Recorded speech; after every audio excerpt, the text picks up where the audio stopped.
The ocean had carried them far, deeper than maps could follow. Scarlet, Ruby, and Zack now held the fire pearl, the first piece of the Mermaid Queen's lost key. But not all treasure is found in coral, and not all wounds bleed red. The trio floats in a glowing sea meadow, resting. Jellyfish drift overhead like lanterns. Ruby hums. Zack watches Scarlet quietly. Scarlet holds the fire pearl close and softly says, "I feel like it's watching me." Or waiting. Zack replies, "It's part of something bigger. We just don't know what yet." As Ruby drifts off, Zack swims closer to Scarlet. "You were amazing in the coral ring. I've never seen anyone so brave." Zack says, smiling, Scarlet blushing, "I thought I'd fail, but something pulled me through." Zack softly, "Maybe that something was you." Their hands touch briefly. A spark. For the first time, Scarlet wonders if this journey is leading her somewhere deeper than just treasure. Maybe to love. A shadow watches them from behind a coral ridge. A figure watches. A familiar face. Mira, a mermaid from Scarlet's past. Sharp green eyes, silver braid, wrapped in eel-hide armor. Once her childhood friend, now something else entirely. Mira whisper, "So, the treasure hunt begins again." She slips into the shadows. Later, while the trio collects sea lilies from a sacred reef cave, they're surrounded. Figures emerge from the dark. Mira and two rogue merfolk. Scarlet freezes. "Mira?" Mira coldly says, "You left us. You promised we'd search for the Queen's treasure together." Ruby stepping forward. "Who is she?" Scarlet whispers, "She was my best friend. Was, until you vanished, until you chose others." Mira responded. Mira reveals her plan, to take the fire pearl, use it for power, and awaken the deep crown, a dark throne once sealed by the Mermaid Queen herself. Zack cuts in. The Queen didn't want it awakened, but Mira says, "She's gone, and power unused is power wasted." She motions to take the pearl. Scarlet tightens her grip. "No, I'm not letting you twist her legacy." Mira responds in a low voice. "Then you're not the Scarlet I once knew." They argue. Memories surface. Childhood promises, laughter, betrayal. Mira still believes Scarlet abandoned her. Scarlet, tearful, says, "I didn't forget you. I just found a path I couldn't turn from." Mira softening for a moment. Then we are no longer the same. Suddenly, an attack. One of Mira's guards lunges. Zack blocks it. Ruby casts a flash wave. A battle breaks out in the reef cave. In the chaos, Scarlet is pinned by Mira. Mira, desperate, says, "Give me the pearl, or I'll take it." Scarlet reaches into her satchel and pulls out a piece of coral, not the pearl. "It's not here," Mira startled. "You hid it?" "I gave it to someone I trust." Behind them, Ruby holds the real fire pearl.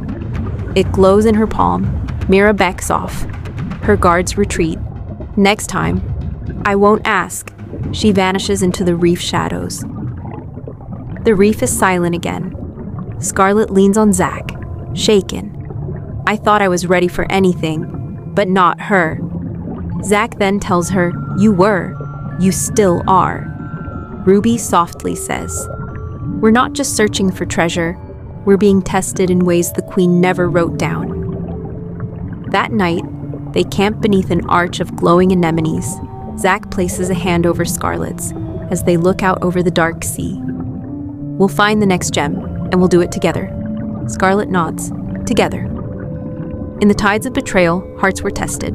Trust was shaken, but something stronger remained.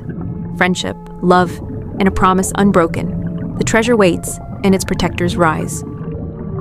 The fire pearl was safe, but the journey was far from over. Scarlet, Ruby, and Zack had only found one of the 3 ancient gems that made up the Mermaid Queen's key. To unlock the treasure, they needed the next piece. The Songstone. A gem that holds the voice of the deep, but it was hidden in a place no merfolk dared to go. A cursed trench called the Hollow Deep. Scarlet wakes early. The ocean is quiet. Too quiet. She floats outside their sea cave, holding the fire pearl. It glows softly in her hand. Scarlet whispers softly, "Where are you leading us?" Behind her, Zack stirs. He joins her, wrapping his sea cloak around his shoulders. "You okay?" He asks her. "I dreamt of a voice. A woman singing, but it wasn't warm. It was cold." Scarlet responds, "Then we're close." Inside the cave, Ruby lays scrolls open. She's traced their next destination, the hollow deep trench, a dark, twisted drop into the bottom of the ocean, a place said to echo with ghost songs. Legend says the songstone was formed from the tears of the Mermaid Queen. When she gave up her first love, Scarlet startled. She had a first love, Ruby nods. Before the crown, before the war, before the magic, they exchange a glance. Even queens have secrets. They swim downward, past glowing reefs and kelp forests, until the sea begins to darken. Bioluminescent trails light their way. Ruby marks the map with her shell compass. Zack keeps close to Scarlet. But something changes. The water feels heavy. The silence too deep. Suddenly, a hum. Low, melodic, eerie. Scarlet whispers, "Do you hear that?" "It's not us. It's the trench," Zack responds. Mist fills the water. Thick, silver. Then shapes appear. Ghostly mermaids, singing, their voices hypnotic, soft as lullabies. One glides close to Zack, her eyes glowing pale blue. The siren begins to speak, "Come closer. You miss her, don't you?" Zack dazed shouts, "Mom!" Scarlet grabs him. "Zack! It's not real!" Ruby tosses a pearl flare. Light flashes. The sirens shriek and vanish. Ruby, breathing hard, says, "They feed on memory. Stay sharp." At the trench's heart, beneath a glowing black coral arch, floats the songstone, a crystal, pulsing softly with sound. "It's singing," Scarlet says. "No, it's remembering," Zack says. As Scarlet reaches out, the water pulls her into a vision. She sees a young queen, not yet crowned, dancing with a human man near the surface. They laugh, they sing together. Then war comes. To save her people, she gives him up. And from her heartbreak, the songstone is born. Scarlet gasps. Tears float upward from her eyes. She understands now. This journey isn't just about treasure. It's about what the queen gave up, and why. As she lifts the songstone, the trench begins to shake. The sirens scream. The trench is collapsing. Zack grabs her hand. "Go! Go now!" They race upward, dodging falling rocks and ghostly voices, hearts pounding. Ruby throws out a trail of glowing to guide them back. Just as the last rock crashes down, they burst out into open sea. Breathing, shaking, safe. "We have it." Scarlet rejoices.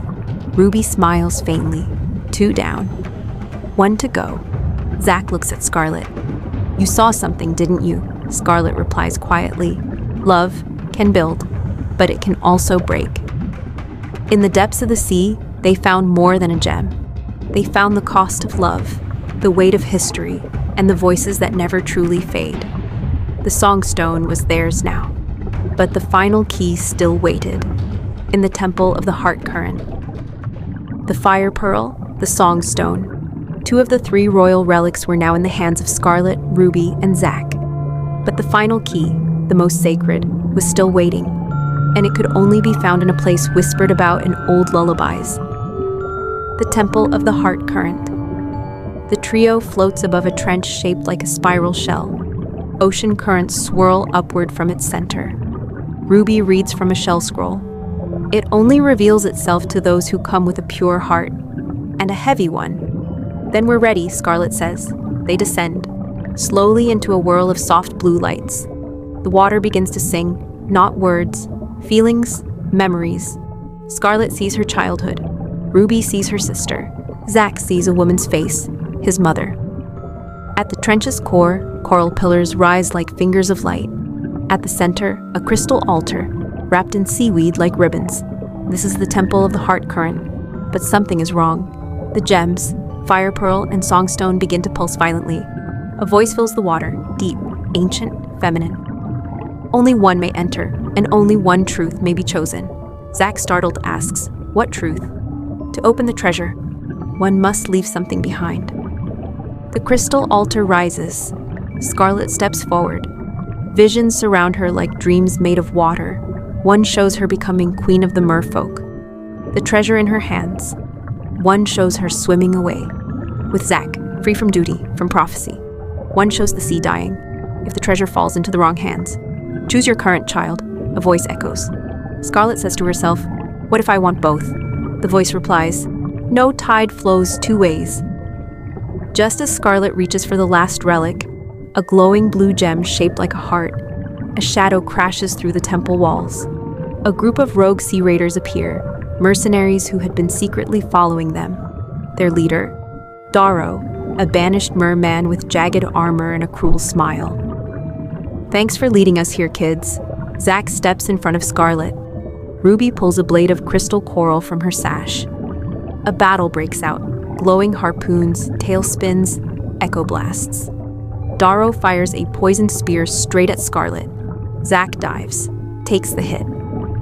He falls unconscious, sinking. Scarlet screamed, "Zack!" As Ruby holds off the raiders, Scarlet dives after him, dragging him back to the altar. He's not breathing. The fire pearl pulses in her hand. So does the songstone. The heart gem hovers between them. The voice of the sea echoes. To claim the treasure, offer your heart. Scarlet doesn't hesitate. She presses her forehead to the heart gem and whispers, "I choose love." The temple explodes in light. Waves of color shoot outward, knocking the raiders back. The poisoned wound vanishes from Zack's side. He gasps, alive. The gems swirl together, forming one single crown of light. The Mermaid Queen's treasure isn't gold or coins. It's a crown made of memory, magic, and pure intention. Scarlet lifts it slowly. The sea calms. The temple hums with peace. The voice of the sea speaks. "You have passed. You are the heart of the ocean now." Later, Scarlet stands before the coral throne. The new queen. Ruby is by her side as her chief advisor. Zack, now healed, wears a silver sea cloak, loyal and close. Scarlet speaks softly. "The treasure wasn't power. It was who we became to find it." The people cheer. The ocean sings. The sea will always whisper stories of lost treasure, but some stories are not about what's found. They're about who we dare to become, to find it. Scarlet had chosen her current, and the ocean chose her back.